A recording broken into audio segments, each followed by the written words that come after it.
मुझे लगता है सुप्रीम कोर्ट ने पुरानी सारी बातें जो उसने अलग अलग मुकदमों में कहीं जिसका जिक्र रुद्र जी ने किया, उनको एक साथ कोलाज बना के रख दिया। और ये जो कोलाज है ना, इसमें वही बातें हैं जो देश की हर राज्य के प्राधिकरण और म्युनिसिपल एक्ट में शामिल है बातें। कोई ऐसी बात नहीं जो किसी के म्युनिसिपल एक्ट में नहीं। कश्मीर से कन्याकुमारी, असम से गुजरात तक हर सारी पक्ष विपक्ष जिसकी भी सरकार हो, कहीं ऐसा नहीं लिखा कि जाके अचानक से किसी अधिकारी के मन में आया गुरु आज 2-4 बुलडोजर से मकान गिराएंगे और चल दिया। नहीं ना, उसकी एक प्रक्रिया है। मैं हमेशा इस बात को कहता हूं कि इसका उत्तर तो दीजिए कि अतीक और मुख्तार जैसे लोग, उनकी संपत्तियां जब जब्त होती हैं, ध्वस्तीकरण होता। मायावती जी के समय में अतीक की एक संपत्ति का, एक कोठी का ध्वस्तीकरण हुआ था जोशी जी। लेकिन बहन जी तो बहन जी, आप जानते हो, आप तो उनके साथ गठबंधन 2 बार रह चुके। उनने ध्वस्तीकरण नहीं कराया केवल रुद्र, उनने समतलीकरण भी कराया। क्या अतीक तो गए थे supreme court, high court, international court तक, क्या हुआ? कुछ नहीं हुआ ना। मुख्तार के लोग भी गए थे जेल, अदालत। हर आदमी गया अदालत भाई। मैंने तो नहीं सुना कि अदालत ने कहा हो कि भाई इस कलेक्टर को जेल भेजो, इस चीफ सेक्रेटरी को जेल भेजो। मैं तो सुना नहीं।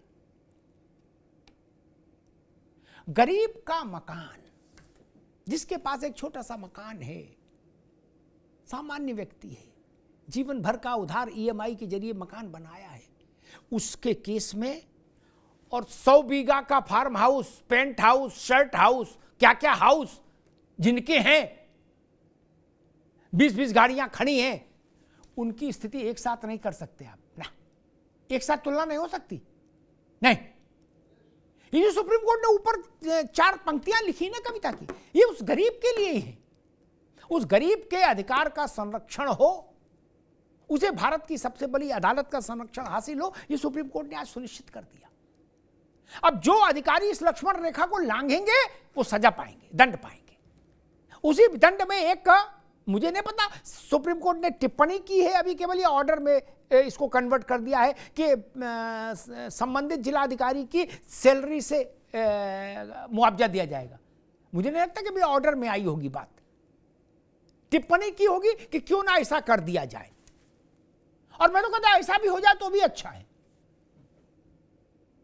नियंत्रण होना चाहिए पूरे देश में, कानून का शासन होना चाहिए, मनमानी का शासन नहीं। लेकिन ये भी तर्क नहीं चलेगा, ये निहायत थोथा और बेशर्मी भरा तर्क होता है कि आप अपराधी को इसलिए बचाना चाहते हैं कि उसकी अवैध संपत्ति को ध्वस्तीभूत कर दिया गया, तो आपने कह दिया ये तो इसलिए कर दिया कि इसने रेप किया था। नहीं जी, रेप वाला मुकदमा तो अलग चल रहा है। अयोध्या में जो था जोशी जी, आपकी पार्टी का नगर अध्यक्ष, उस पर रेप का मुकदमा अलग चल रहा है, सरकारी जमीन पर कब्जे का मुकदमा अलग चल रहा है। उन दोनों को एक साथ मिक्सअप मत करिए। बड़े अपराधियों पर दो मुकदमे अलग अलग हैं भाई। आजम खान तो बड़े आदमी हैं,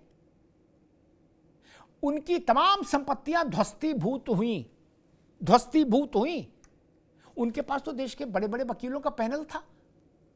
क्या राहत दी कोर्ट ने? नहीं ना, गए ना कोर्ट में, नहीं राहत मिली, क्योंकि जमीन तो सरकारी थी, और जो जमीन सरकारी है वो जमीन हमारी है, ये तो नहीं चलेगा।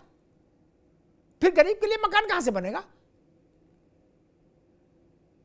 जोशी जी को भी याद होगा, रुद्र भाई को भी याद होगा, अतीक की इमारतों पर बुलडोजर चलाया बाबा की सरकार ने, और जब उसका समतलीकरण कर दिया तो उस पर गरीब के लिए LIG मकान बना दिए, फ्लैट बना दिए, कई सौ। वंचित वर्ग के लोगों को वापस आ दिया। ये पुण्य का काम नहीं है क्या? ये पुण्य का काम है, अच्छा काम है। लोकतंत्र इसी के लिए होना चाहिए। मैं फिर कहूंगा कि अपराधी कोर्ट के किसी निर्णय से लाभान्वित होने की अगर इच्छा रख रहे हैं तो वो गलत फहमी में है।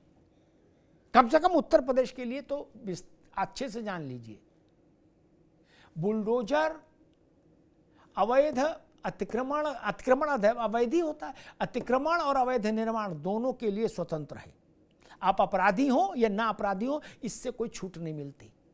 हाँ, इतना जरूर है कि गरीब की झोपड़ी नहीं गिराई जाए, अधिकारी जिम्मेदार रहें, एक लक्ष्मण रेखा का पालन करें। धन्यवाद।